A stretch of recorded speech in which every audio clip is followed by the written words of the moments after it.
My wife said, there it goes. Tree goes down, takes wires with it, and George Brummel and his wife have been stuck ever since. The fire burned a line straight across his front yard. There was nothing but fire out here. It was fire all the way up to the pole. All the way up to that post was fire. And was fire up in the tree.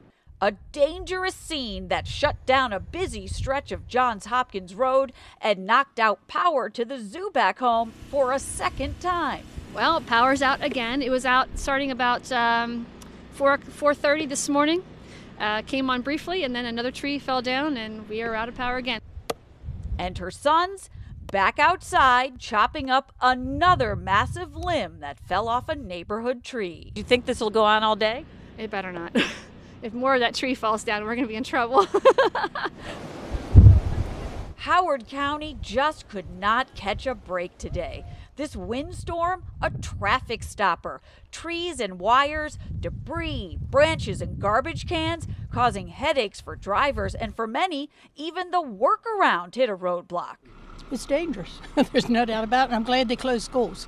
Power crews will be working well into the night to get everything done.